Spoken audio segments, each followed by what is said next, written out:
Hello, everyone, and welcome. My name's Elliot Gu. I'm co-founder and publisher of Smart Bonds. And unless you've been living under a rock for the last several weeks, you know that the US presidential election is now less than 1 week away.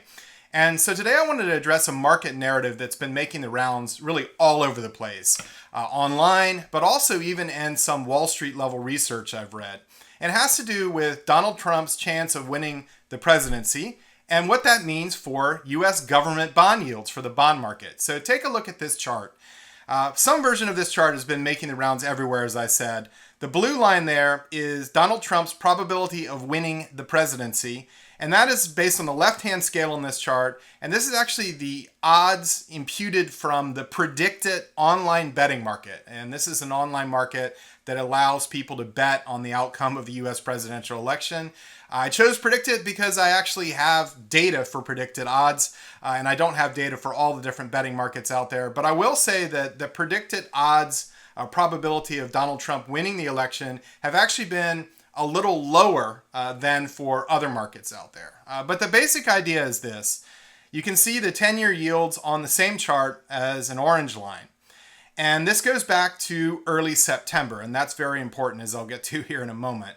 So you can see that there's a pretty strong correlation here. As Trump's probability of winning the presidency began to rally in late September, around the time of the vice presidential debate, all the way through the month of October, that corresponded to a big sell-off in U.S. government bonds and a big rise in U.S. Treasury, 10-year Treasury yields.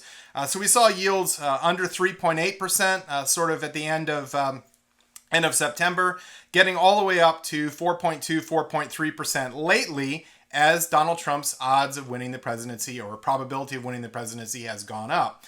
So the narrative being pushed out there is that a second Donald Trump presidency would be bad for the bond market. It would mean higher yields. I've heard some people say, well, under Donald Trump, the deficits are likely to be larger. Therefore, more supply of bonds, lower prices, higher yields. But I want you to just take a look at this version of the chart. Really, this whole narrative is based on one of the oldest tricks in the book, which is that if you want to create a narrative, you just have to pick the right time frame. So all I've done here, this is exactly the same chart. The blue line, again, Donald Trump's probability of winning the presidency. The orange line, 10-year U.S. government bond yields. But instead of just looking since early September, I took this all the way back to the beginning of this year of 2024. And I want you to look in particular at this period over the summer months. Over the summer, we saw a big surge in Donald Trump's probability of winning the White House. A lot of this happened right after the disastrous debate, widely considered disastrous debate between Joe Biden and Donald Trump, where most people thought Donald Trump won that debate. Also, the assassination attempt on Donald Trump over the summer in July caused a big spike, at least temporary spike, in Donald Trump's probability of winning the presidency. But you can see that the trend in bond yields was very different over this time period. Bond yields actually fell between May and through August as Donald Trump's probability of winning the White House grew. The exact opposite trend being peddled currently as a narrative in the Treasury bond market. So what is really going on here? Well, let me show you another chart. This is a chart of the Bloomberg U.S. Economic Surprise Index in blue. And that orange line is, again, 10-year Treasury yields. And when this blue line is going down, when the Economic Surprise Index is falling, that means that incoming U.S. economic data is underperforming Wall Street expectations. So the economy is weaker than Wall Street economists expect. When it's rising, the opposite of true. The economy is getting stronger. And what you can see here is a lot closer fit.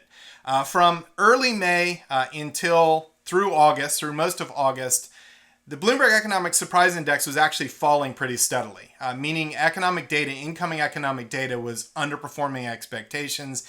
And not surprisingly, when the U.S. economy looks weak, bond yields come down because the market starts to anticipate lower rates in future as the Fed focuses on stimulating growth and less on fighting inflation. You might remember that back in early August, there were a lot of calls for the Fed to implement an emergency cut on interest rates because of a lot of volatility in financial markets that some felt might even spark a U.S. recession. So the trend in bond yields honestly has very little to do with who's expected to win the presidential election next week, and almost everything to do with the health of the economy. In effect, a soft landing means less rate cuts. A hard landing or recession means more rate cuts. The good news for bond market investors is that a soft landing isn't necessarily bad news for the bond market. Take a look at this chart. One of the most famous periods in history of several soft landings for the U.S. economy was the late 90s. And I looked at the performance of a number of different bond, preferred, and credit markets through the late 90s. From the end of 1994 through the end of 1999, several soft landings there. We see pretty much all different classes of bonds produce positive annualized returns. These are annualized returns. The Bloomberg Global Aggregate Bond Index up 7.03% annualized. The Bloomberg US Treasuries Index up 7.4% annualized. And preferred stocks did particularly well in the late 90s, producing annualized returns over 10.5%. Of course, that's returns well over 50% over a 5-year period. So thanks again. That's just a quick look at a question that's been popping up a lot recently, a narrative that's out there. Don't believe it. It's all about the economy. It's not about who wins the White House in terms of bond yields.